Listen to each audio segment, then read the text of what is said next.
Hai, terima kasih. Selamat pagi teman-teman semuanya. Semoga sehat semua di rumah. Sudah kenyang juga pagi-pagi seperti ini. Ya, segar, tadi malam sudah diberi hujan. Nah, kita akan melanjutkan pertemuan-pertemuan kita, pembahasan kita untuk surat-surat Paulus. Dan semoga video presentasi yang saya siapkan itu cukup mudah untuk diikuti, ya, terutama untuk menangkap pesan pokok di dalam masing-masing surat. Nah, kali ini saya yang menyiapkan video. Nanti dalam perjalanan ke depan, 1 jam pertama itu saya percayakan pada konfig-konfig. Ya, misalnya nanti SSCC itu akan mengerjakan, misalnya mempersiapkan 1 Korintus, MSF itu 2 Korintus, lalu SCY itu mungkin akan menyiapkan Galatia. Dan nanti bahan-bahannya selalu akan saya sediakan di LMS. Jadi yang bahan-bahan tertulis yang saya sediakan di LMS itu adalah pemahaman minimal, ya. Jadi minimal hal-hal yang ada di dalam diktat itu kita pahami. Tentu untuk lebih memperkaya pemahaman kita perlu juga membaca komentar-komentar, dan itu sangat bagus kalau kita juga nanti membaca komentar-komentar itu.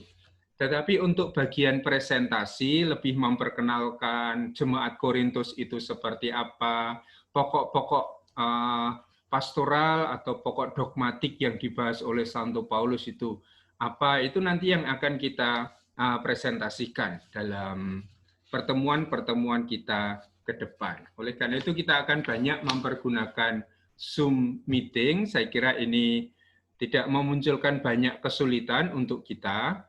Nanti teman-teman yang mengandalkan kuota dari biaya pribadi nanti bisa diatur bagaimana urusannya dengan Romo Bismoko, bisa dibantu pengadaan kuota itu supaya tidak terlalu membebani. Nah, jadwalnya akan saya buat lebih lanjut. Siapa yang akan membahas 1 Korintus atau minggu depan akan membahas Filipi dan seterusnya nanti akan saya buat dan akan saya upload di LMS sehingga mulai bisa dipersiapkan. Dan bentuknya saya harap lalu bentuk presentasi yang video, yang disiapkan video entah dengan mengajar atau dengan macam-macam aplikasi yang pasti kalian itu sudah sangat menguasai, lalu nanti diupload di channel YouTube kalian, entah di YouTube-nya Config atau di YouTube pribadi silahkan, lalu nanti linknya diberitahukan ke saya supaya bisa saya masukkan ke LMS kita, ya. Atau kalau pilih mau presentasi dengan Zoom meeting ya silahkan. Lalu nanti akan direkam supaya bisa dipasang di LMS kita. Tetapi kalau mau lebih variatif, ada sesuatu yang muncul dari kreativitas dalam nanti membahasakan pokok-pokok gagasan dalam surat-surat itu, mau dalam bentuk video yang sudah direkam lebih dahulu, saya kira itu akan menjadi lebih baik, ya. Maka nanti pembagiannya akan saya beritahukan lebih lanjut. Nah, apa yang mau kita buat di pagi hari ini adalah meneruskan pembahasan tentang surat 1 Tesalonika yang bahannya tadi secara garis besar sudah saya sampaikan di dalam video presentasi itu dan semoga menjadi jelas. Yang perlu kita camkan baik-baik adalah selalu menanyakan apa yang sebetulnya sedang dihadapi oleh jemaat dan yang dijawab atau ditanggapi oleh Paulus. Karena memahami situasi yang ada di dalam jemaat, persoalan-persoalan yang muncul, itu lalu juga membantu kita untuk memahami apa yang menjadi pokok pewartaan Paulus. Ya, satu persoalan yang besar yang dihadapi oleh jemaat pasti adalah soal penderitaan, ya, yang kemudian memunculkan kegelisahan, kekhawatiran di dalam diri Paulus atas situasi jemaat. Tetapi ternyata Paulus mendapat berita yang baik, bahwa iman mereka teguh, kasih mereka tetap menjadi nyata di tengah situasi itu. Maka sebetulnya meskipun menghadapi banyak penganiayaan, penderitaan, iman mereka tidak mudah goyah. Hal kedua yang nanti akan saya tambahkan dalam pertemuan ini adalah persoalan tentang kedatangan Tuhan. Ini adalah gagasan apokaliptik yang dalam pewartaan awal Paulus rupanya ini menjadi gagasan yang sangat kuat. Sehingga orang Tesalonika sangat menantikan bahwa Yesus yang bangkit itu sekarang akan datang kembali dalam waktu yang singkat, tidak menunggu di akhir zaman yang jauh ke sana nanti. Maka muncul juga kegelisahan seperti sudah saya jelaskan, bagaimana nasib saudara-saudari kami yang sudah mati ketika Yesus yang mulia itu belum datang. Apakah mereka akan diselamatkan? Nah, dua hal ini yang menjadi pokok yang harus kita pahami kalau kita mempelajari surat 1 Tesalonika. Ya, bagaimana pengalaman iman, harapan, dan kasih tetap teguh, kokoh di tengah penderitaan yang dialami oleh jemaat. Yang kedua adalah bagaimana Paulus menjelaskan nasib mereka yang sudah meninggal sebelum Yesus yang bangkit itu datang lagi. Ini yang kita sebut sebagai parusia atau kedatangan Tuhan yang kedua atau hari Tuhan. Nah, tema-tema ini yang akan kita dalami dalam pembahasan kita pagi hari ini. Mulai dari mungkin sesuatu ya insight yang ditangkap dari apa yang saya jelaskan, dari apa yang saya tulis di bahan, atau mungkin juga ada pertanyaan-pertanyaan awal yang bisa kita bahas bersama. Dan itu kita ya bebas saja untuk mengungkapkan pendapat saya, tanggapan saya, insight yang saya tangkap, atau juga mungkin ada pertanyaan-pertanyaan yang bisa kita bahas lebih lanjut. Nah, bagian kedua nanti saya akan sedikit memberikan tambahan mengenai gagasan apokaliptik dalam Perjanjian Baru, terutama dalam surat-surat Paulus, karena ini sangat khas di 1 Tesalonika. Baik, kita mulai dengan lebih dahulu tanggapan atau diskusi atau pertanyaan. Saya silakan siapa yang akan memulai pembahasan kita, tanya jawab kita. Sekarang kita mulai dari Dehonian, silakan. Ada yang tunjuk jari, silahkan. Ya, Om. Ya. Paulus itu menjelaskan bahwa orang-orang yang sudah meninggal akan juga diselamatkan. Artinya orang-orang yang mati dalam Yesus akan diselamatkan. Lalu bagaimana dengan orang-orang yang mati sebelum mereka itu beriman akan Yesus? Apakah mereka juga akan diselamatkan, Om? Iya, yang ditulis oleh Paulus sebetulnya adalah orang-orang yang meninggal di dalam Kristus. Ya, kalau kita baca teksnya itu, ya, yang disebut oleh Paulus adalah orang-orang yang meninggal dalam Kristus. Maka mereka juga akan dibangkitkan dan kita akan digabungkan bersama mereka untuk menyongsong Tuhan di angkasa atau di langit. Sementara tentang orang-orang yang belum mengenal Kristus, Paulus sama sekali tidak membahas soal itu. Sehingga kalau dari suratnya sendiri, kita tidak bisa menilai Paulus itu mengatakan mereka akan ikut dalam keselamatan itu atau tidak. Karena yang eksplisit ditulis oleh Paulus hanyalah mereka yang meninggal di dalam Kristus. Karena ini kan kegelisahan orang-orang Korintus. Ya, kami sudah mengimani Yesus. Kami sudah menerima Kristus berkat pewartaan Paulus. Tetapi sekarang kami menanti Kristus yang datang, tapi saudara saya sudah mati. Padahal dia sudah mengimani Yesus. Nah, yang digelisahkan oleh orang-orang Korintus adalah orang-orang yang sudah mengimani Yesus, yang mati sebelum kedatangan Tuhan itu. Nah, pertanyaan itu kalau dicari di surat Paulus tidak ditemukan jawabannya.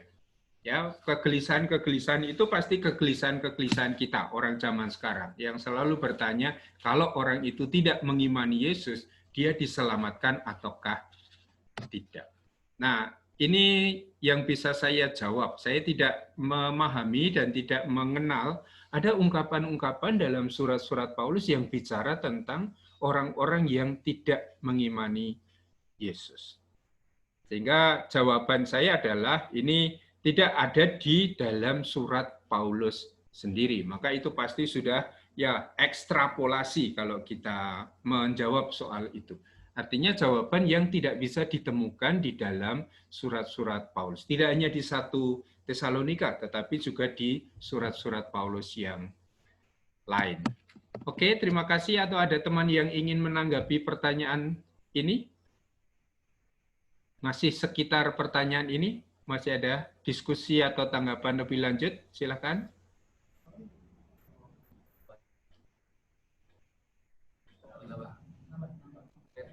Baik, sementara dari SCY kita pindah ke MSF, ada tema-tema tertentu yang ingin disampaikan atau pertanyaan, silakan.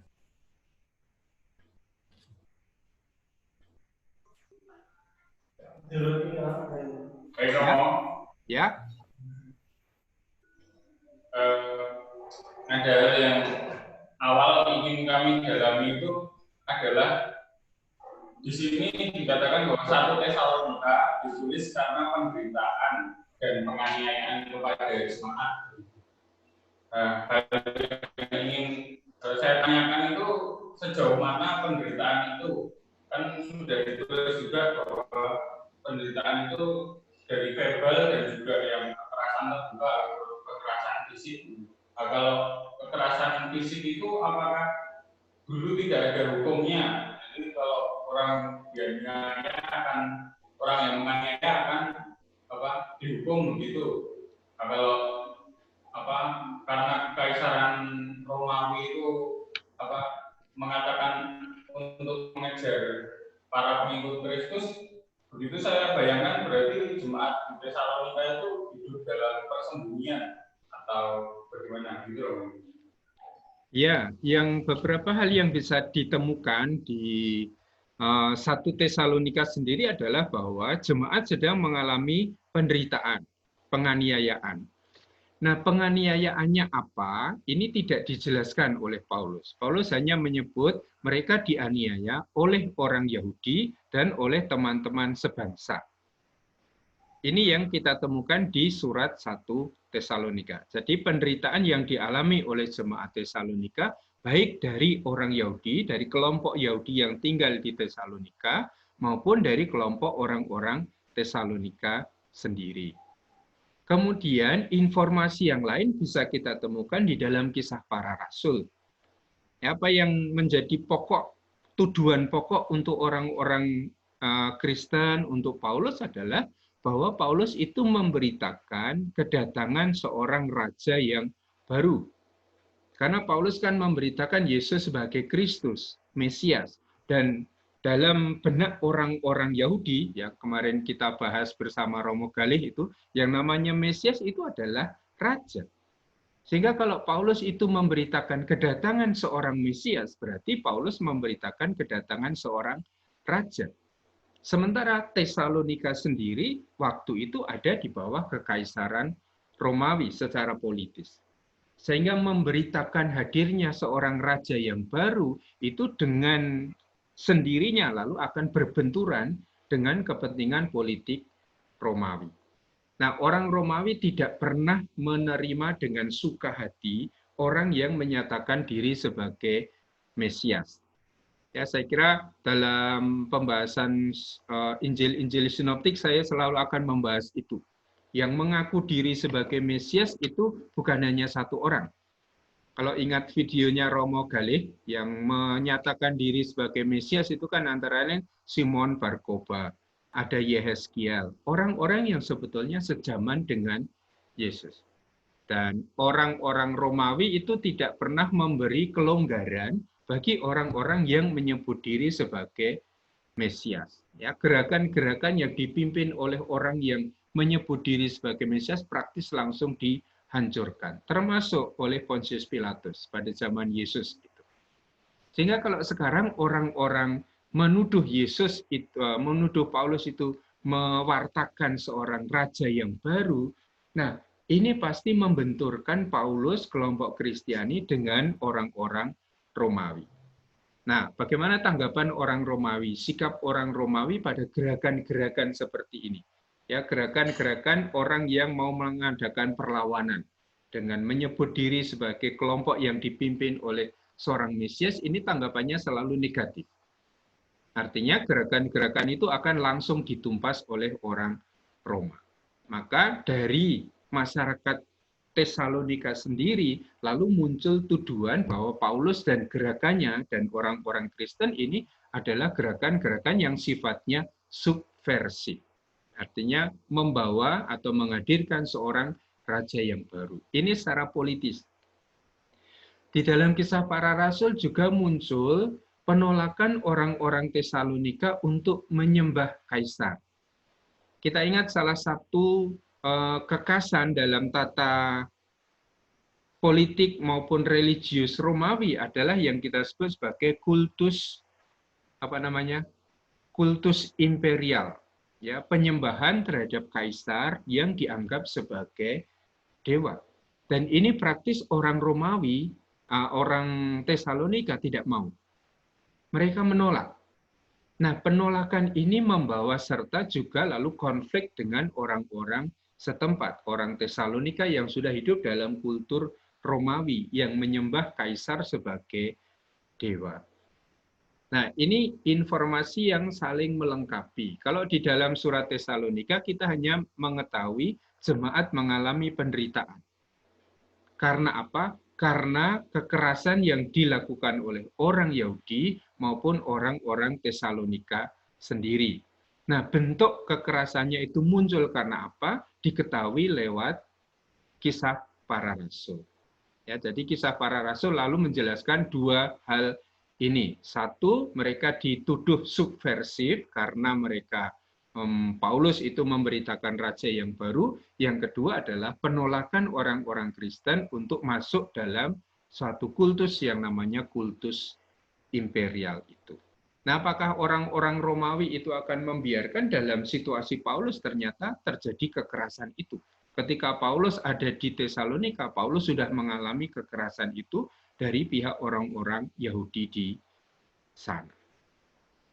Jadi ini situasinya, kekerasan yang muncul itu apa, alasannya seperti apa, bisa kita temukan di Tesalonika maupun di Kisah Para Rasul. Begitu, apakah menjadi lebih jelas? Ya, jelas kok, Mo. Oke. Kemudian saya ingin bertanya itu lebih dalam, kemudian bagaimana mereka menghayati kehidupan imannya, apakah sampai sembunyi-sembunyi itu atau tetap beribadah seperti biasa? Kalau di Tesalonika belum terjadi model-model penganiayaan seperti nanti di Roma, ya. Di Tesalonika mereka masih hidup dalam satu kelompok bersama dengan orang-orang Tesalonika. Bahwa ada penolakan, bahwa ada konflik itu terjadi. Tetapi sampai pada tahap penganiayaan itu belum ada informasi itu. Ya, bahwa Timotius masih bisa kembali ke Tesalonika, bertemu dengan orang-orang Tesalonika, meneguhkan mereka di sana, itu menandakan bahwa sebetulnya mereka masih hidup dalam kebersamaan di kota Tesalonika itu. Tidak ada informasi dari surat Paulus sendiri maupun dari Kisah Para Rasul bahwa penganiayaan yang sudah sistematik seperti terjadi di kota Roma itu terjadi di Tesalonika.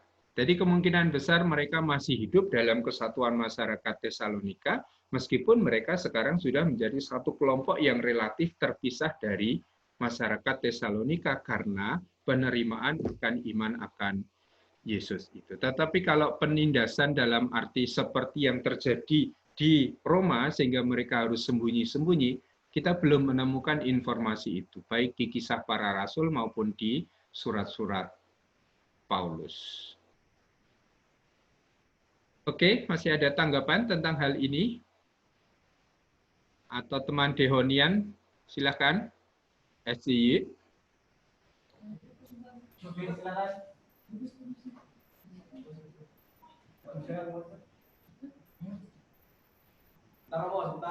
Ya. Ada sedikit menyaksikan tentang dari peringatan atau nasihat yang dilontarkan Paulus terkait umat di Tesalonika ini. Apakah masih ada, karena di sini juga dilihat masih berkembangnya para pengikut filsafat sinik yang berkelakuan lebih kepada aktivitas seksual yang berkembang di wilayah Tesalonika itu, Romo. Karena juga kita lihat bahwa wilayah Tesalonika juga menjadi sesuatu yang utama peralihan antara pertemuan para pedagang-pedagang. Dan apakah benar bahwa para umat di Tesalonika ini sudah benar-benar lepas dari hal tersebut, sehingga yang diceritakan oleh Timotius, mereka umat di Tesalonika itu sudah dalam kasih, pengharapan, dan iman mereka. Apakah juga tidak banyak yang terjerumus ke sana, sehingga di sini dilihatkan bahwa Paulus itu benar-benar memuji Tesalonika ini. Apakah bukti yang nyata atau bukti yang lebih? Mungkinkah bisa juga Timotius juga tuh bagi saya, apakah memang Timotius itu benar-benar melihat bahwa umat di sana itu benar-benar terjauh dari situasi yang ada di sana, yang Helenis juga banyak pengaruh filsafat sini juga. Saya pikir di sana, apakah itu hanya seperti yang terangkan pertama kali dilakukan oleh kaum atas sebagai intelektual yang berpikir filsafat, dan Paulus hanya memutuskan bahwa dia memang jelata yang dalam artian pekerja tangan, apakah juga tidak bisa, dan itu apakah membuat mereka juga tidak terjun ke sana? Apakah dengan mereka bekerja dan hanya bekerja itu juga bisa meninggalkan pemikiran atau istilahnya situasi yang juga berkembang pesat di sana terkait filsafat sini gitu, yang lebih mengutamakan aktivitas seksual bahkan di kalangan publik gitu. Iya.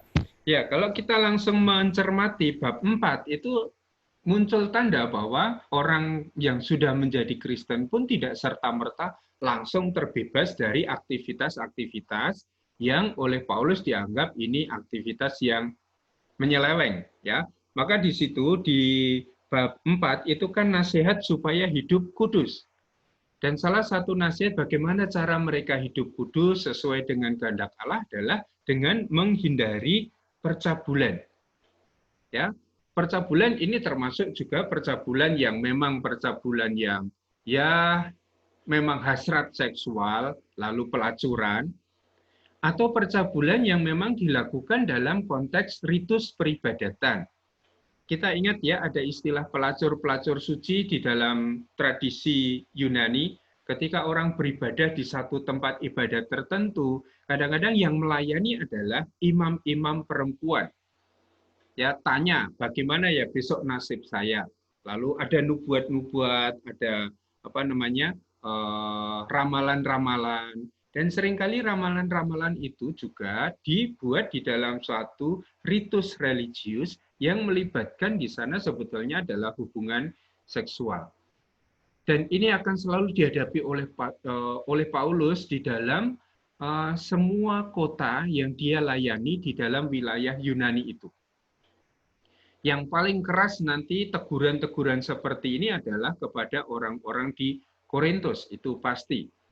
Tetapi bahwa muncul nasihat untuk hidup kudus, menjauhi percabulan, itu sudah tanda bahwa sebetulnya di Tesalonika pun masih ada kultur yang sangat kuat Yunaninya itu.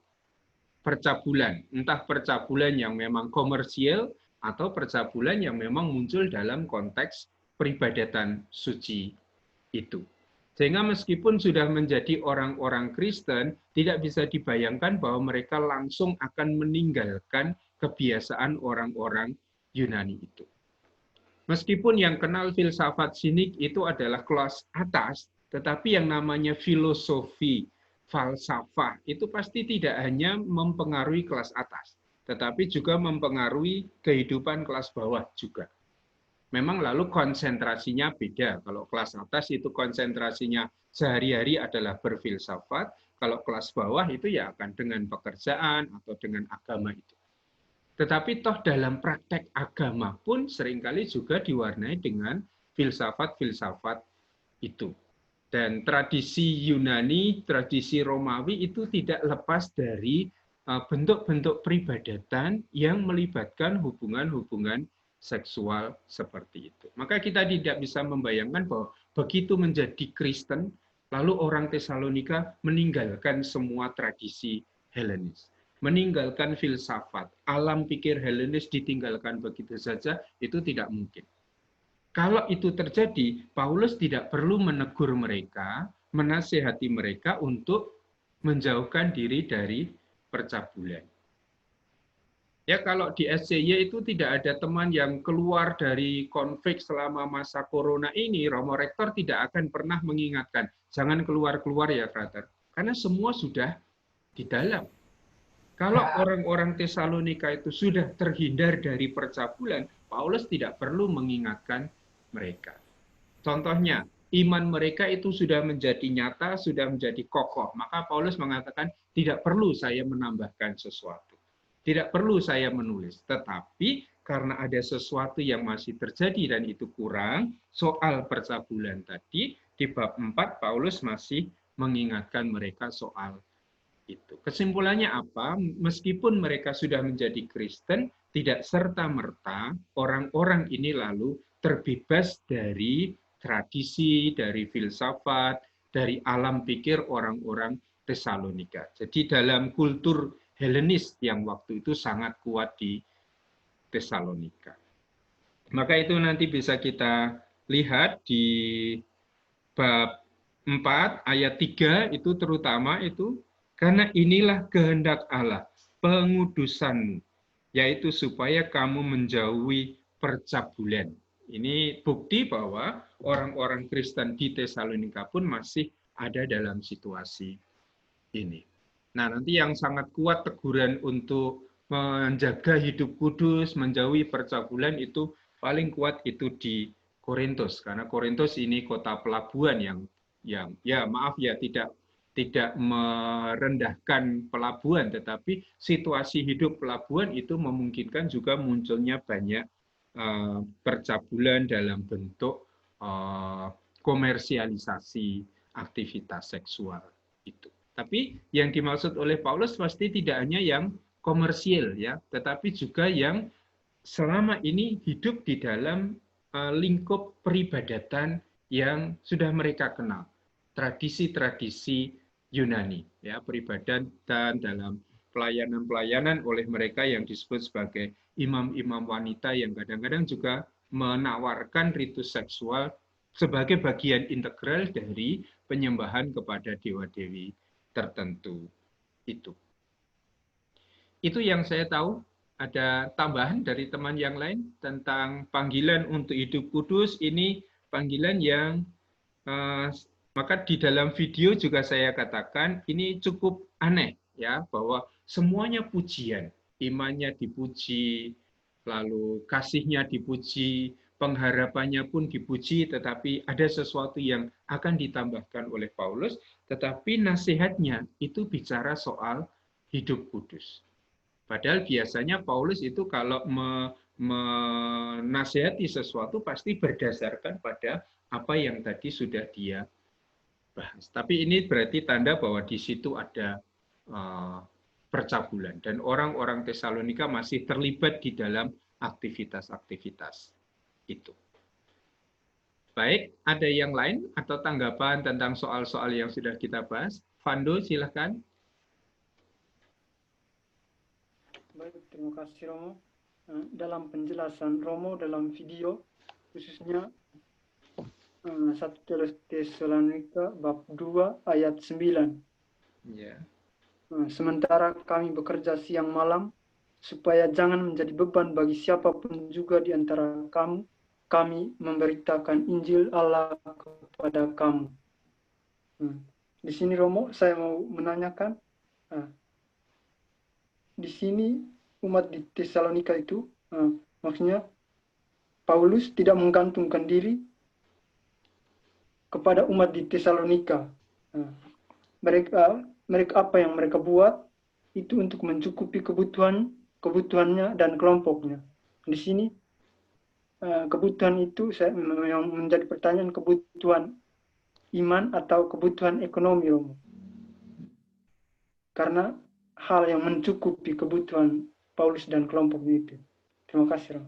Ya, yang dibicarakan oleh Paulus adalah kebutuhan ekonomis. Ya, prinsipnya Paulus tidak pernah minta uang dari orang-orang yang menerima pelayanannya. Ini Paulus sangat menghindari. Dia tidak pernah meminta uang. Ya, padahal sebetulnya sebagai seorang guru dia berhak untuk menerima uang itu. Kita ingat yang namanya filsuf-filsuf keliling itu selalu mendapatkan penghasilan finansial dari pengajarannya. Jadi kalau seseorang mengajar seperti saya ini, lalu saya juga akan mendapat penghasilan. Itu wajar dalam masa itu. Kita bayangkan Paulus itu dalam tradisi waktu itu kan juga sebetulnya seperti filsuf-filsuf yang berkeliling memberitakan ajaran-ajaran itu. Dan yang dibawa oleh Yesus adalah dibawa oleh Paulus adalah ajaran tentang Yesus. Nanti itu akan sangat jelas di Athena.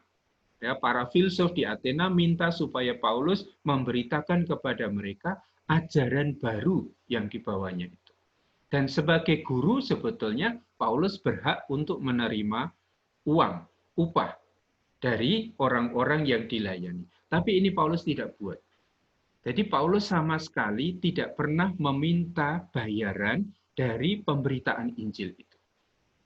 Pernah mendengar di Korintus itu bahwa saya bersukacita bahwa saya boleh memberitakan Injil tanpa upah.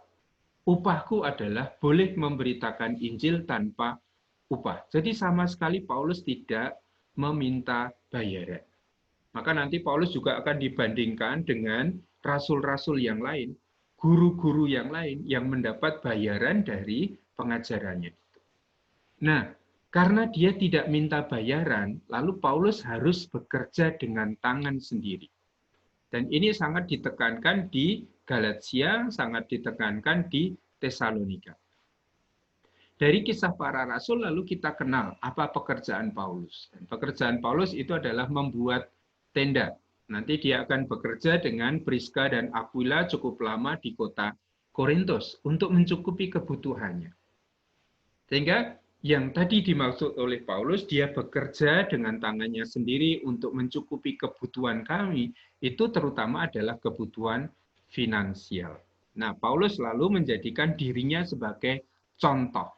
Ya, hendaklah kamu meneladan kami yang bekerja dengan tangan sendiri, tidak menggantungkan hidup kami pada orang lain secara finansial.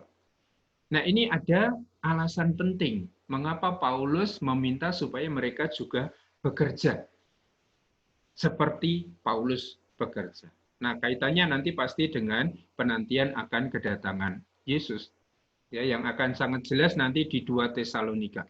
Jadi idenya adalah Paulus memberitakan Kristus yang bangkit akan segera datang dalam waktu yang sangat dekat. Nah, karena Kristus yang bangkit akan segera datang, apa yang harus dibuat oleh orang Tesalonika adalah mempersiapkan diri. Berdoa, dengan ibadat, dengan saling menegur, dengan saling mengingatkan, supaya mereka semua siap ketika Yesus itu datang. Akibatnya apa? Karena mereka lebih banyak berdoa, saling meneguhkan, lalu mereka mulai tidak bekerja. Untuk apa saya bekerja? Toh Yesus akan segera datang. Ternyata ditunggu hari ini, Yesus tidak datang. Ditunggu besok, tidak datang lagi. Ditunggu bulan depan, tidak datang lagi. Maka sudah 1 bulan mereka tidak bekerja. Nah, kalau mereka tidak bekerja, lalu mereka bagaimana mereka bisa mencukupi kebutuhan hidup mereka? Yaitu dengan meminta kepada orang yang punya. Nah, ini yang oleh Paulus disebut sebagai menggantungkan hidup pada orang lain. Dan Paulus tidak mau itu. Maka dia bekerja dengan tangannya sendiri untuk mencukupi kebutuhannya. Gitu, Fado. Jadi dalam konteks ini yang dimaksud oleh Paulus memang adalah kebutuhan finansial, ya, kebutuhan hidup sehari-hari Paulus dan teman-temannya. Jadi, kita harus membayangkan bahwa Paulus itu tidak bekerja sendirian, tetapi dalam satu tim kerja yang pasti butuh itu yang namanya dana, keuangan itu. Di Korintus itu nanti Paulus kerja 1,5 tahun, tetapi kemudian datang Timotius membawa bantuan keuangan, dari daerah utara, dari daerah Macedonia. Dan karena sudah mendapat bantuan keuangan, lalu Paulus memberitakan Injil di Korintus. Itu Vando, jadi dalam konteks ini lebih ke kebutuhan, memang kebutuhan finansial untuk hidup sehari-hari. Oke, kita lihat di chat sebentar dari teman-teman OCD. Paulus tidak meragukan perkembangan iman dan kasih pada umat Tesalonika, tetapi yang mesti ia tambahkan ialah pengharapan. Pertanyaannya, mengapa Paulus memberi perhatian khusus tentang pengharapan? Padahal pada pewartaan yang pertama, pasti ia sudah mewartakan tentang pengharapan juga. Oke, ini tema yang penting, krusial dalam pembahasan ini. Ada teman yang mau menjawab lebih dahulu? Kira-kira jawabannya apa ini?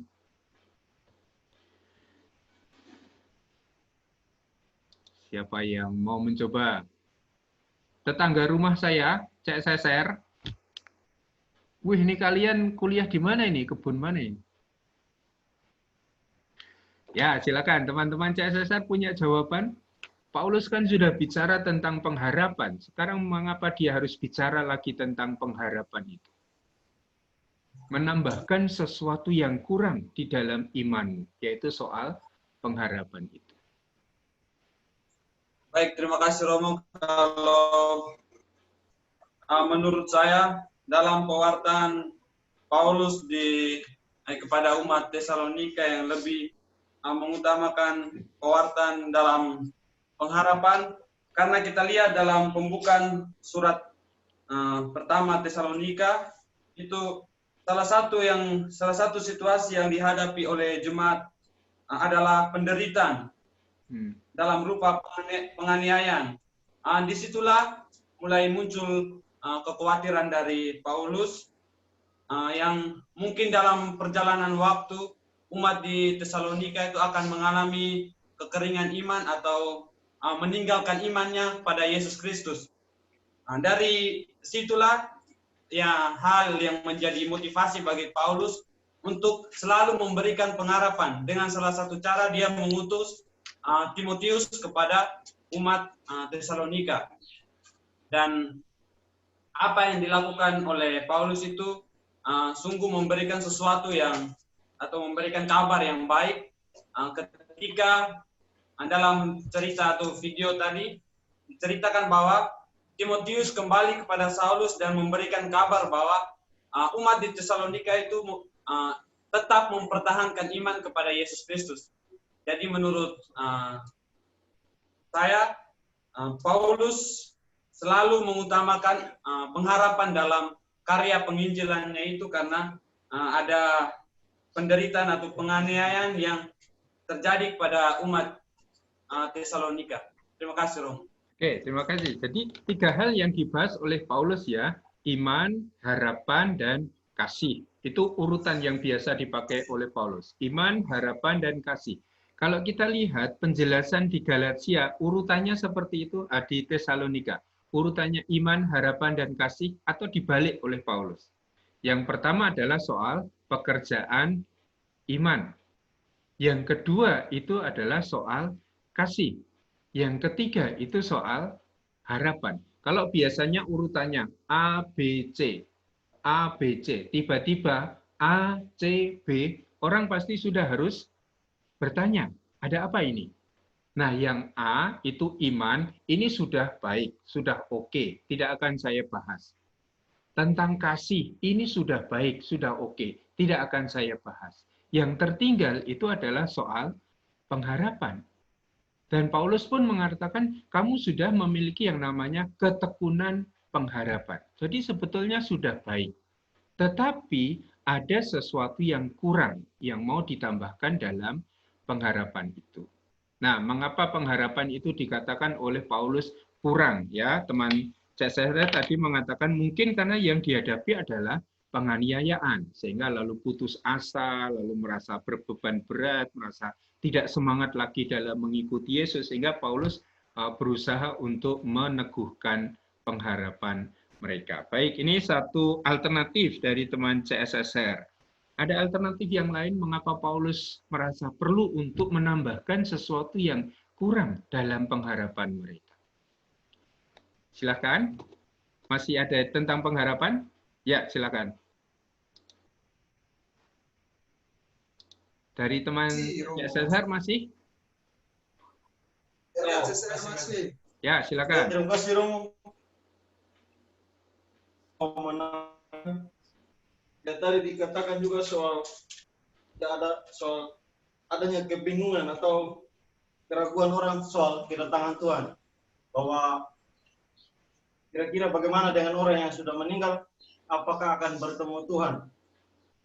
Nah, saya kira tentu ini menjadi suatu keraguan dari para jemaat. Maka di sini Paulus meminta mereka supaya tetap tidak hilang harapan bahwa mereka yang mati pun akan bertemu Tuhan dan akan dibangkitkan bersama-sama.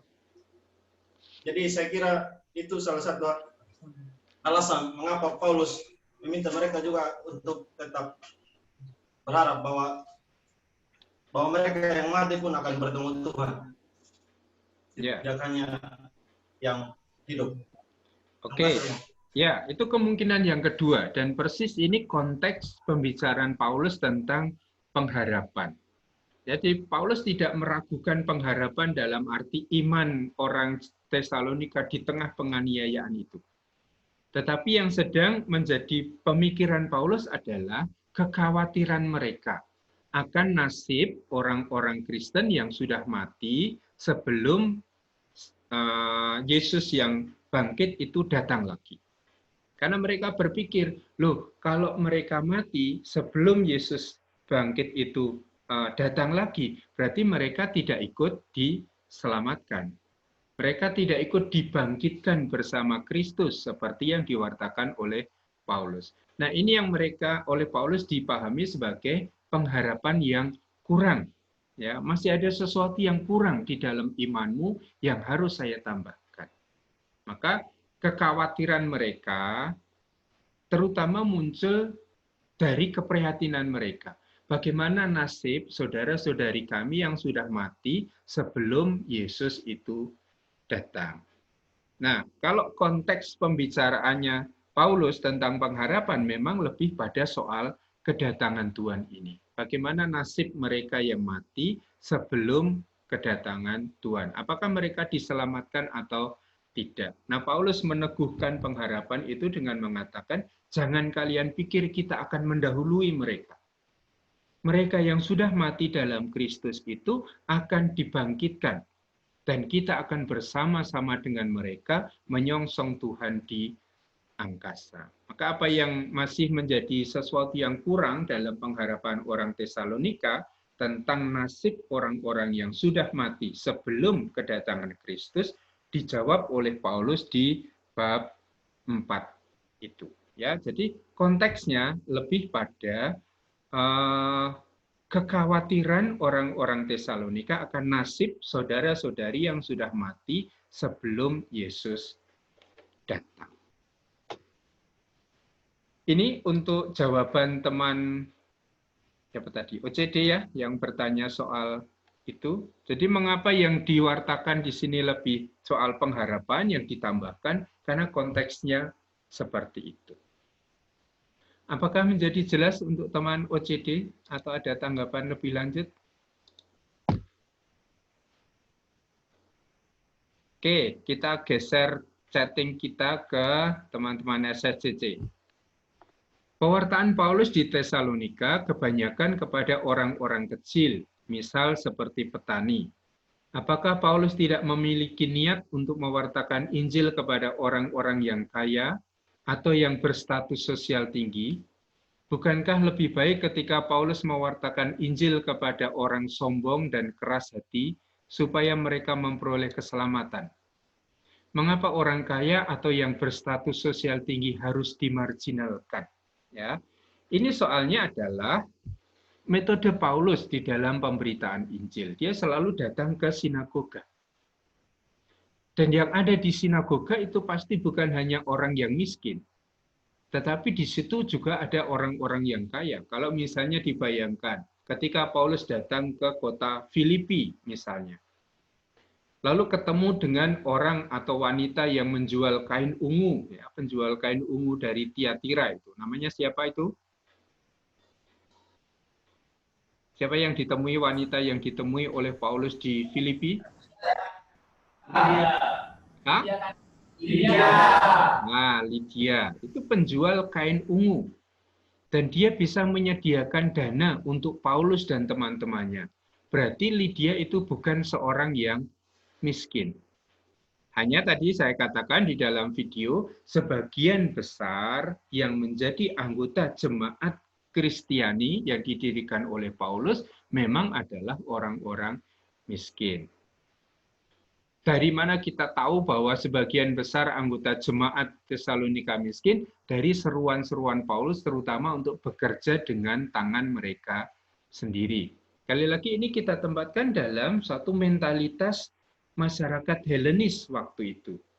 Ya, secara umum bisa dikatakan begitulah.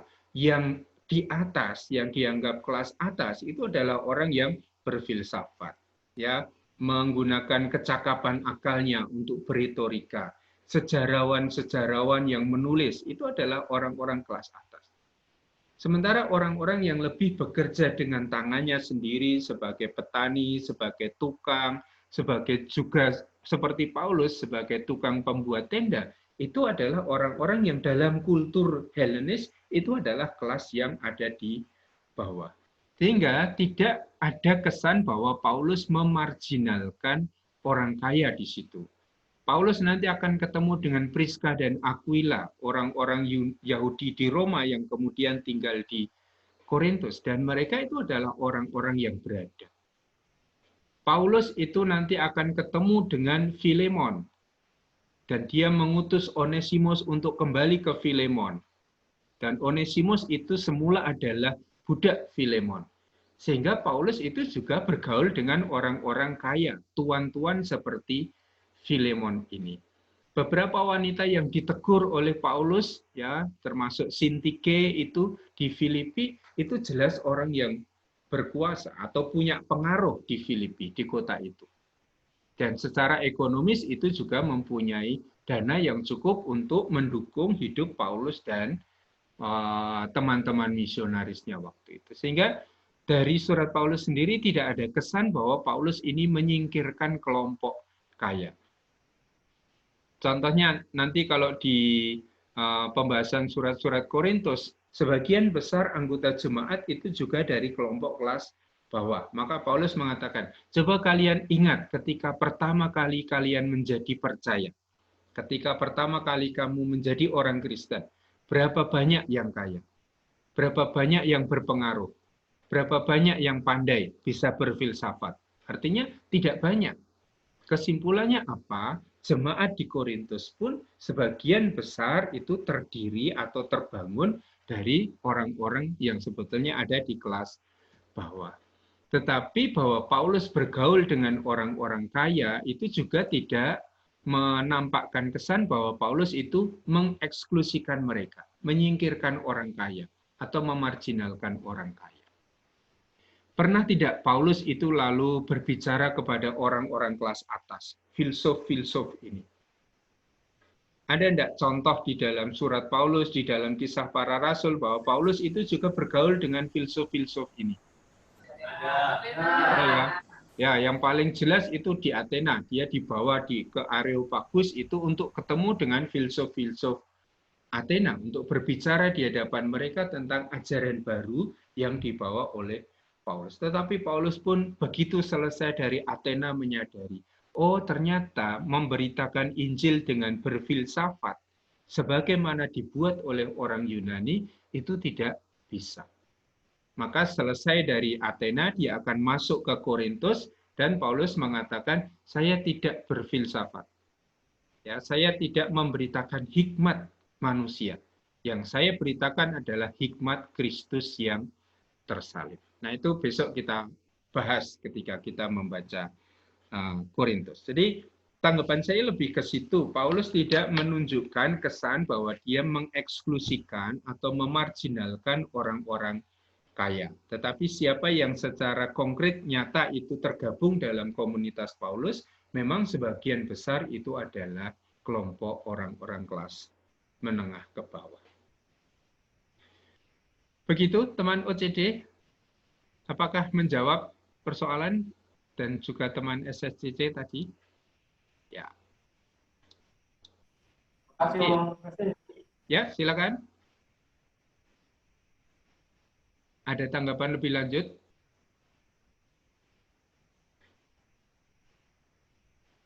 Tidak ada. Dari SSCC tidak ada. Teman MSA? Ada tanggapan atau pertanyaan? Sorry. Baik, sebenarnya pertanyaan kami tadi sudah dijawab.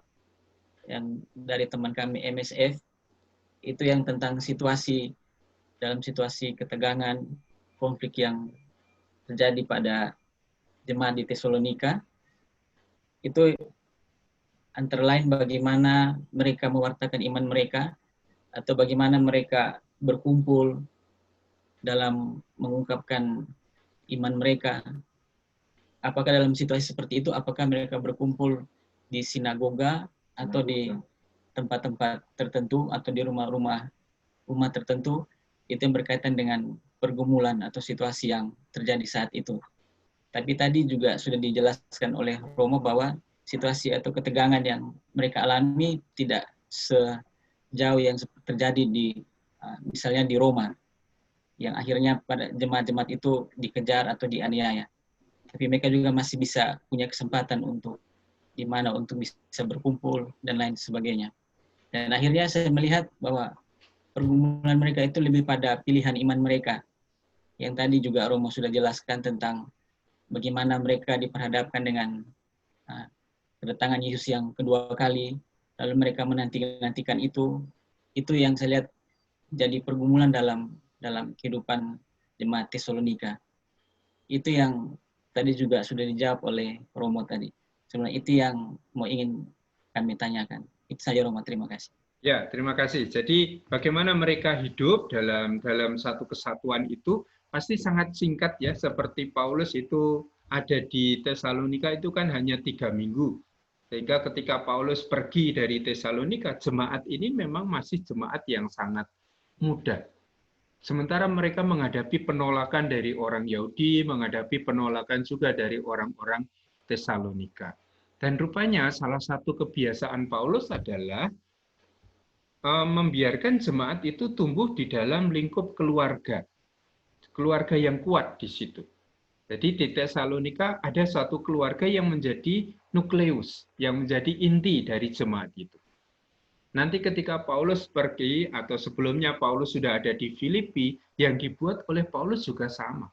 Jemaat Filipi itu mulai dari keluarganya si Lydia itu, yang lama-kelamaan itu lalu tumbuh menjadi besar. Apakah mereka masih bisa beribadah di sinagoga dengan mengimani bahwa Yesus itu menjadi Mesias? Mereka sebetulnya sudah tersisih dari sinagoga. Ya, meskipun kita tidak perlu membayangkan bahwa mereka lalu diekskomunikasi dari sinagoga. Ini baru akan terjadi nanti tahun 100-an ya, ketika Injil Yohanes itu ditulis, itu yang terjadi. Tetapi selama zaman Paulus itu belum ada suatu pemisahan yang jelas antara kelompok Yahudi dengan kelompok Kristen. Ya, orang-orang Romawi, pemerintah Romawi masih akan menganggap orang Kristen ini sebetulnya adalah bagian dari kelompok Yahudi. Maka dalam tahap awal, jemaat Kristiani dibiarkan hidup oleh orang-orang Roma, karena mereka dianggap bagian dari kelompok Yahudi. Tetapi ketika kelompok Yahudi ini memunculkan persoalan di Roma, dianggap itu memunculkan ketidakstabilan, lalu Kaisar Claudius akan mengusir orang-orang Yahudi dari Roma. Nah, termasuk juga orang-orang Kristen dari kelompok Yahudi ikut terusir dari Roma. Dan itu yang terjadi seperti Priska dan Aquila. Tapi di semua kota, praktis Paulus itu membangun jemaatnya dari suatu keluarga inti.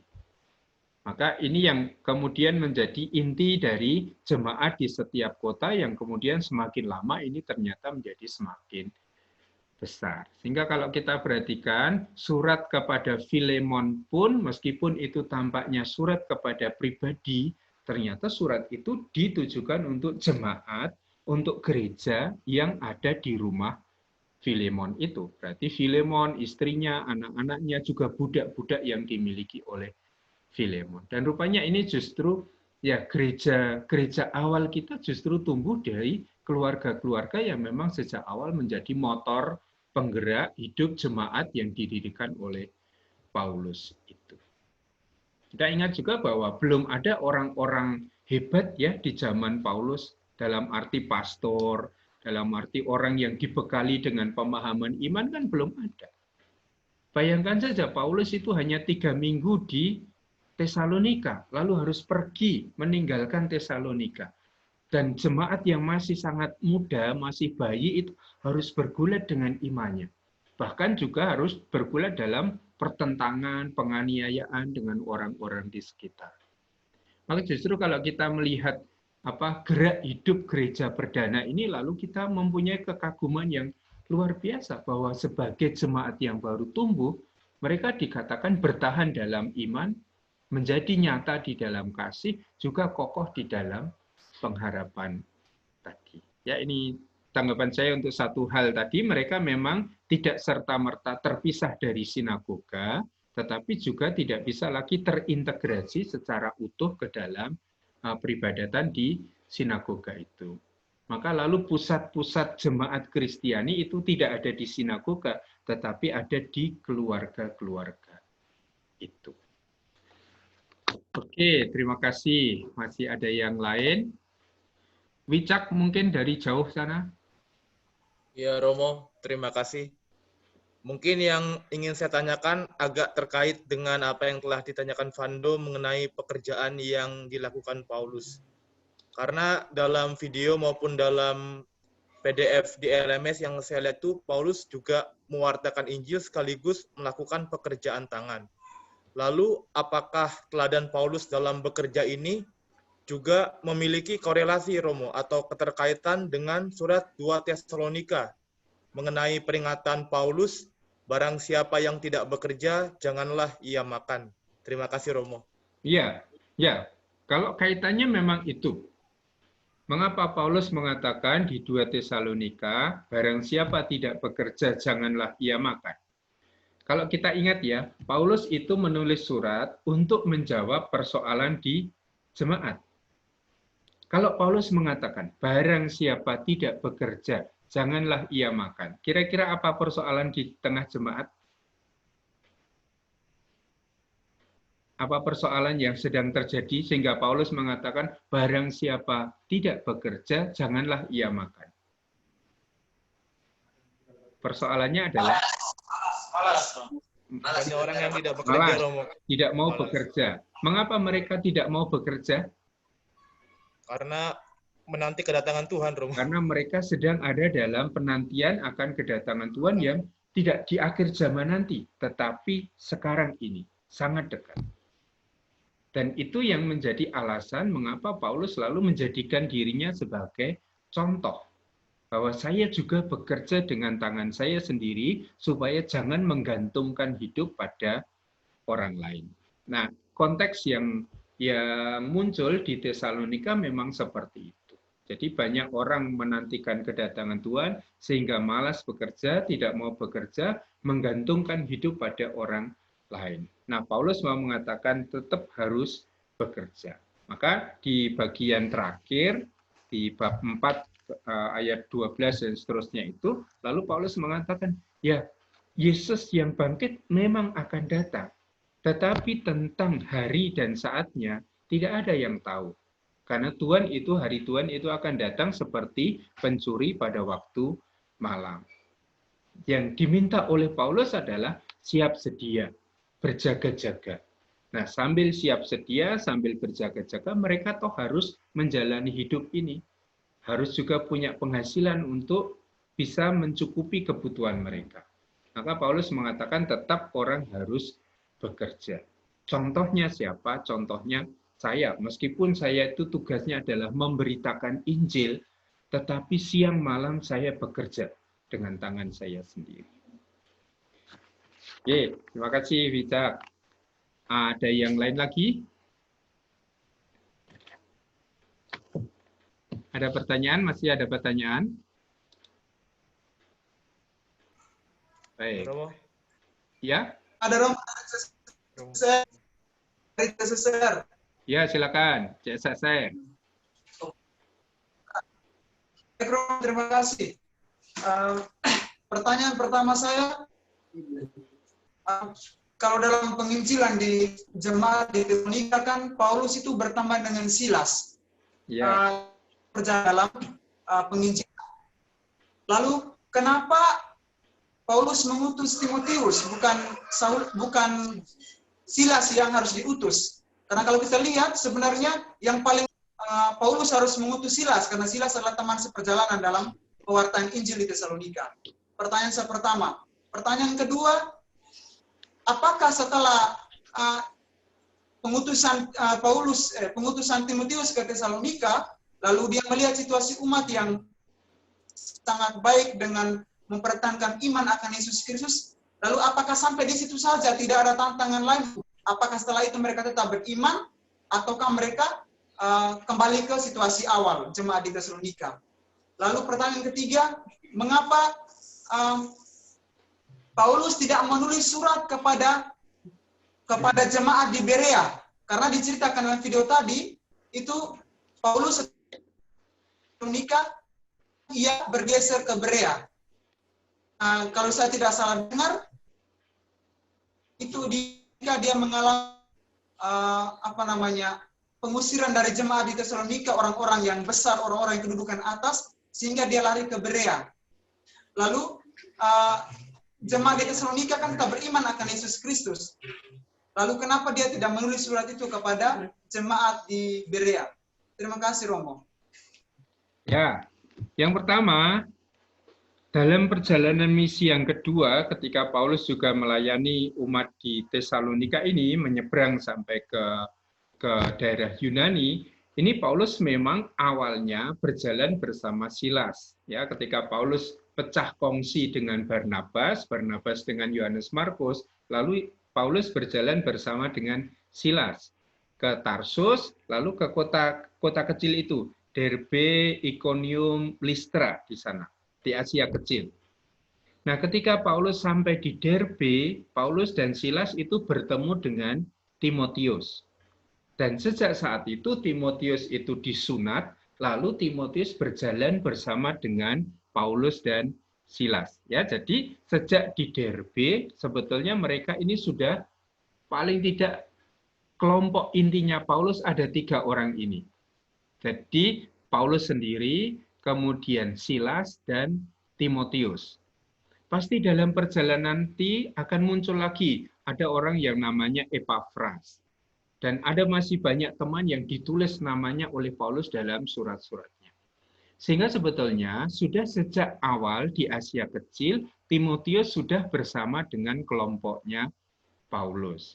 Nah, sekarang mengapa yang diutus Timotius? Nah, itu kita yang tidak tahu. Ataukah mungkin Silas sedang diutus ke tempat yang lain juga kita tidak tahu. Tetapi dalam perjalanan itu, ketika Paulus mendengar ada situasi gawat di Tesalonika, yang diutus memang adalah Timotius, bukan Silas. Tetapi kita sadari bahwa Timotius sudah ikut bersama dengan Paulus, bersama dengan Silas, sejak mereka ada di kota Derbe. Jadi Listra, Iconium, Derbe itu ada di Asia Kecil itu. Ini alasannya, pasti karena Timotius itu memang sudah sejak awal itu ada bersama dengan Paulus, bersama dengan Silas dan teman-teman misionaris itu dalam pemberitaan Injil, terutama dalam perjalanan misi Paulus yang kedua. Ya. Lalu yang sulit dijawab ya pertanyaan tadi, mengapa mengutus Timotius, mengapa tidak mengutus Silas? Nah, jawabannya tidak pernah kita temukan di dalam Kisah Para Rasul maupun di dalam surat-surat Paulus. Tetapi Timotius sendiri adalah teman sekerja Paulus sejak masih ada di kota Derbe itu. Karena Timotius itu lahir di situ.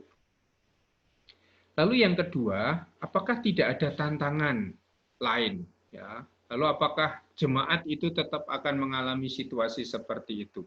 Kalau kita memperhatikan jawaban Paulus dari surat Tesalonika sendiri, memang lalu tampaknya dalam hal iman, dalam hal kasih, mereka itu menjadi jemaat yang sangat kokoh. Paulus menyebut itu lagi di dalam Kisah Para Rasul. Berkali-kali Paulus berterima kasih kepada jemaat di Macedonia. Dan jemaat di Macedonia itu berarti Filipi, termasuk juga Tesalonika ini. Ini kan Yunani bagian utara itu yang disebut Macedonia, Yunani selatan itu yang dikenal sebagai Akaya. Dan dalam perjalanan misi Paulus ternyata orang Tesalonika ini juga ikut mengumpulkan uang, sumbangan yang dikumpulkan oleh Paulus dan dikirim kepada jemaat miskin di Yerusalem. Jadi Paulus itu dalam perjalanan misi di Yunani yang secara ekonomi itu relatif lebih kuat, Paulus itu mengumpulkan sumbangan uang, bukan untuk dirinya sendiri. Sekali lagi Paulus tidak pernah mengumpulkan uang untuk dirinya sendiri, tetapi mengumpulkan uang untuk jemaat Kristen di Yerusalem. Dan jemaat Filipi serta jemaat Tesalonika, jemaat-jemaat di Akaya itu terlibat tidak hanya satu kali. Bahkan mereka itu meminta supaya kami diperbolehkan ikut mengumpulkan sumbangan dana itu. Itu yang diceritakan oleh Lukas di Kisah Para Rasul. Sehingga meskipun mereka menghadapi perjuangan yang berat karena penindasan itu, rupanya mereka tetap hidup sebagai jemaat Kristiani yang subur di tanah Tesalonika itu. Juga di Filipi, kalau Filipi sih tidak terlalu banyak menghadapi tantangan berat seperti yang dihadapi di Tesalonika. Tetapi hidup jemaat Filipi, suasananya, suasana batin Paulus sendiri berhadapan dengan Filipi dan Tesalonika ini sama. Sukacita, kegembiraan. Ya, Paulus itu merasa puas dengan dua jemaat yang dia dirikan di Filipi dan Tesalonika ini. Ya, setelah Timotius kembali kepada Paulus, lalu informasi tentang jemaat hanya bisa kita temukan dari Kisah Para Rasul. Dan disebut bahwa mereka, orang-orang Akaya ini, bukan Akaya, tetapi orang-orang Macedonia ini, selalu melibatkan diri di dalam pemberitaan Injil, terutama dengan mengumpulkan sumbangan yang dikumpulkan oleh Paulus dan dibawa ke Yerusalem. Ya, jadi meskipun berhadapan dengan tantangan yang berat, rupanya ini tidak menggoyahkan iman mereka, tetapi menguatkan dan kasih mereka itu menjadi nyata dalam pengumpulan dana untuk jemaat-jemaat miskin di Yerusalem. Ini untuk pertanyaan kedua. Lalu pertanyaan yang ketiga, memang ya Paulus itu sangat sebentar di Berea. Kalau di Tesalonika itu hanya 3 minggu, di Berea malah tidak sampai. Karena Paulus baru sampai di Berea, memberitakan Injil di Berea, datang orang-orang Yahudi dari Tesalonika yang memprovokasi orang Berea sehingga Paulus terpaksa harus pergi. Nah, hanya di dalam Kisah Para Rasul sebetulnya jemaat di Berea ini disebut. Di tempat-tempat lain tidak disebut. Mungkin karena memang tidak tumbuh jemaat yang kokoh di Berea itu. Atau karena tidak ada masalah yang harus ditanggapi oleh Paulus. Ya, sekali lagi Paulus itu menulis surat itu biasanya karena ada persoalan yang butuh ditanggapi oleh Paulus. Nah, kalau jemaat di Berea itu tidak punya soal yang harus ditanggapi oleh Paulus, Paulus pasti tidak merasa ada kepentingan untuk menulis surat bagi mereka. Atau kemungkinan kedua, Paulus juga menulis surat untuk Berea, tetapi tidak pernah lagi bisa kita temukan. Ya, ini ada beberapa kasus surat-surat Paulus yang sebetulnya ditulis, tetapi sampai sekarang tidak kita temukan. Ya, misalnya surat kepada jemaat di Korintus kita punya 2. Tetapi Paulus menyebut ada 1 surat lagi yang dia tulis. Tetapi kita sudah tidak memiliki wujudnya. Maka kalau tentang Berea kemungkinannya atau Berea tidak berkembang atau Berea itu tidak mempunyai persoalan yang harus ditanggapi oleh Paulus, atau sebetulnya Paulus menulis surat kepada jemaat di Berea, tetapi suratnya itu sudah tidak kita miliki sekarang ini. Sehingga lalu kita tidak memiliki surat Paulus kepada jemaat di Berea. Itu untuk 3 hal yang ditanyakan tadi. Apakah menjadi jelas? Oke. Ada yang ingin menambahkan informasi atau bertanya lagi? Teman OCD tadi yang belum mendengar jawaban saya, nanti bisa diikuti lewat lewat rekamannya. Ada pertanyaan, Om? Oh ya, silakan teman CSSR. CSSR atau OCD? CSSR, Romo. Ya, silakan. Ya. Terima kasih, Romo. Saya mau tadi dikatakan bahwa kata kunci untuk kita memahami baik teks Tesalonika dan Filipi adalah soal krisis, atau yang mana dikatakan bahwa situasi jemaat pada waktu itu sedang mengalami penderitaan. Lalu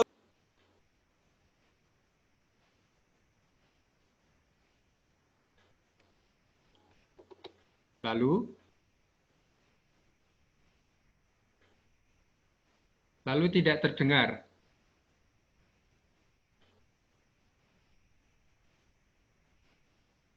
Terputus jaringan, Romo.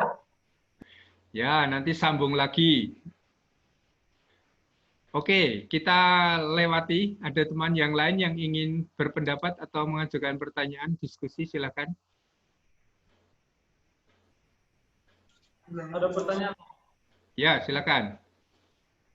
Ada sedih.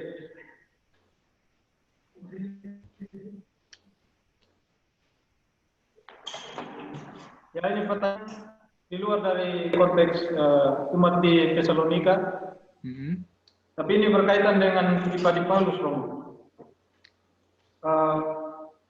Menurut penjelasan yang saya tangkap selama Romo menjelaskan itu, Barnabas itu orang yang berjasa dalam pemberitaan Paulus. Tapi berapa nih? Bab 13 itu ayat 46. Di situ dikisahkan bahwa di situ terlihat ada kesan bahwa yang namanya yang paling muncul di situ, yang paling menonjol adalah Paulus. Di sini pertanyaan saya, apakah di sini Paulus lebih unggul atau bagaimana, Romo? Apakah karena Paulus lebih unggul dalam pewartaannya sehingga Barnabas yang adalah orang yang berjasa dalam hidup Paulus tidak terlalu ditonjolkan di situ, atau karena Barnabas itu seorang yang sangat rendah hati, atau bagaimana, Romo? Terima kasih. Iya, karena yang nulis Kisah Para Rasul itu temannya Paulus. Ya kan? Yang nulis Kisah Para Rasul itu kan Lukas. Dan sebetulnya Kisah Para Rasul itu separuh itu adalah kisah tentang 3 orang soko guru jemaat di Yerusalem, Petrus, Yakobus, dan Yohanes. Tetapi begitu Paulus muncul, sampai di akhir Kisah Para Rasul itu hanya cerita tentang Paulus. Cerita tentang Barnabas itu pun muncul karena Lukas mau menceritakan bagaimana kok bisa toh Paulus yang dulu adalah penganiaya jemaat sekarang menjadi pemberita Injil. Orang kan akan bertanya-tanya. Dan siapa yang memasukkan Paulus penganiaya jemaat menjadi pemberita Injil adalah Barnabas. Karena Barnabas yang memanggil Paulus ketika Paulus ada di Tarsus lalu diajak ke Antiokhia. Tetapi praktis kisah yang diceritakan di Kisah Para Rasul itu adalah kisahnya Paulus. Dan mengapa yang dikisahkan adalah Paulus bukan Barnabas? Karena Lukas yang menulis kisah para rasul itu tidak ikut bersama Barnabas dalam perjalanan misi yang kedua. Tapi Lukas sebagai penulis kisah para rasul ikut dalam perjalanan misinya Paulus. Coba sekarang, dari mana kita tahu bahwa penulis kisah para rasul ikut dalam perjalanan misi Paulus? Pernah tahu? Dari mana kita mengerti bahwa kalau yang nulis Lukas, berarti penulis kisah para rasul ikut dalam perjalanan misi Paulus. Coba dibaca kisah para rasul bab 16.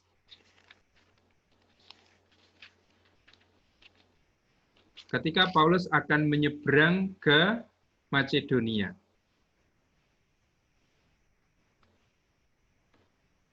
Saya baca dari ayat 8, bab 16 ayat 8. Setelah melintasi Misia, mereka sampai di Troas.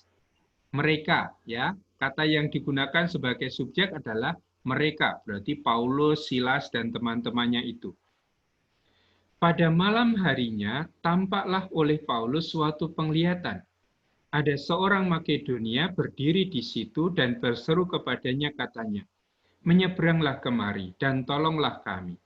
Setelah Paulus melihat penglihatan itu, segeralah kami mencari kesempatan untuk berangkat ke Makedonia. Sekarang kami di situ yang dimaksud siapa?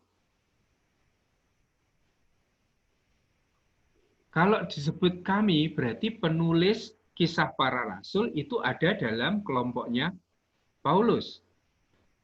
Sehingga yang banyak diketahui oleh penulis kisah para rasul adalah cerita perjalanan misinya Paulus. Sementara Paulus itu sudah berpisah dari Barnabas sesudah perjalanan misi yang pertama. Menjadi jelas ya mengapa ini seolah-olah yang diutamakan adalah Barnabas, karena rupanya yang menulis kisah para rasul itu ada di dalam grupnya Paulus, ada dalam kelompoknya Paulus. Apa yang terjadi dengan Barnabas dalam perjalanan misi yang kedua sudah tidak diketahui. Tidak ada yang melaporkan itu.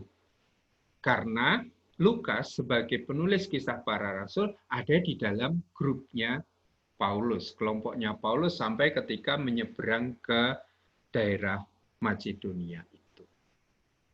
Begitu, saudara? Ya. Masih ada lagi? Karena tinggal 10 menit saya mau menjelaskan soal gagasan apokaliptik, tetapi waktunya tidak cukup, maka nanti saya rekam saja, lalu saya masukkan ke LMS. Ini menjadi penting untuk memahami situasi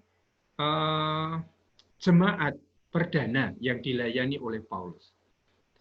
Kita kan punya salah satu kekasan ide Paulus tentang eskatologi adalah eskatologi yang sudah terjadi. Bayangan orang Yahudi yang namanya eskaton, zaman akhir, hari Tuhan itu akan terjadi nanti, jauh. Tetapi Paulus itu sudah mengatakan hari Tuhan itu sudah dekat sekali. Tidak ditunggu lagi di akhir zaman, tetapi segera datang.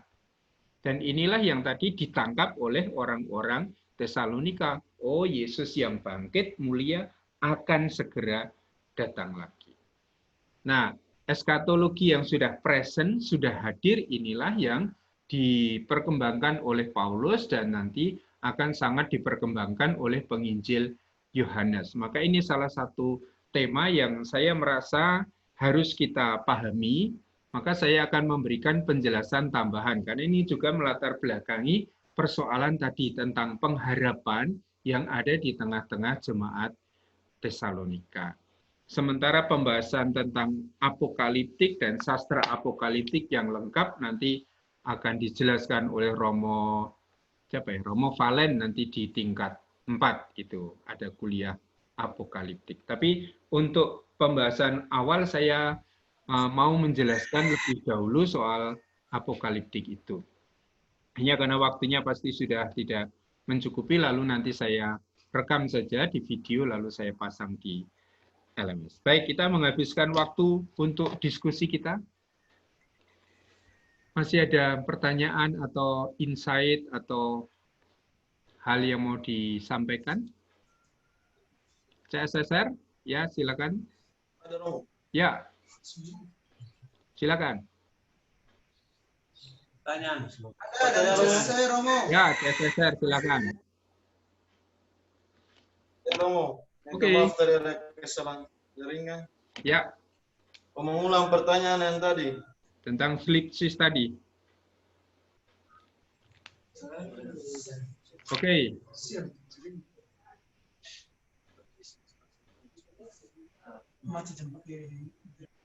Atau ditulis bisa, silakan. Apakah Romo bisa mendengar suara? Bisa, bisa. Bisa dengar suara kalian, cuma gambarnya yang mati di tempat saya.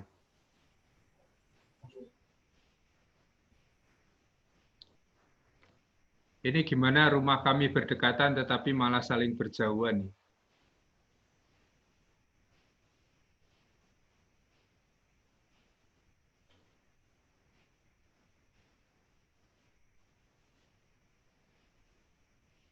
Macet CSSR? Oke, minggu depan kita akan membahas surat Filipi. Apakah ada yang bersedia untuk mempersiapkan bahan tentang surat Filipi? Ada sukarelawan, silahkan siapa? MSF, SJY, Fando, MSA, OCD. Siapakah yang bersedia untuk mempersiapkan bahan awal untuk diskusi kita tentang surat Filipi?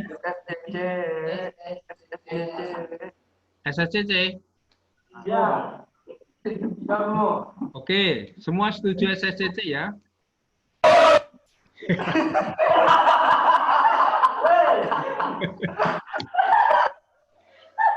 Ya, nanti saya akan mengirim bahan yang PDF, atau kalau memang membutuhkan buku yang coklat itu, saya ada, kelasnya Romo Galih juga akan menggunakan itu, nanti bisa yang itu bisa dipesan di Mas Yus sekarang, bisa pesan itu. Maka nanti silakan teman-teman SSCC mempersiapkan, entah video, entah mau Zoom meeting seperti ini. Kalau upload video ke YouTube, linknya diberikan ke saya sebelumnya, supaya bisa saya pasang di LMS kita. Sehingga lalu teman-teman yang lain itu juga bisa menikmati. Ya, pasti bisa membuat video jauh lebih bagus daripada apa yang saya buat. Itulah, sudah ahli-ahli kalian. Oke, tentang situasi Filipi, terutama nanti kalau membahas situasi Filipi adalah apa situasi yang sangat penting untuk kita ketahui untuk memahami isi dari surat Filipi. Ya. Saya sudah mencoba menulis di situ selengkap mungkin, sejelas mungkin. Nah, selama persiapan kalau memang ada yang butuh ditanyakan, bisa kontak ke saya lewat LMS ini atau lewat WA.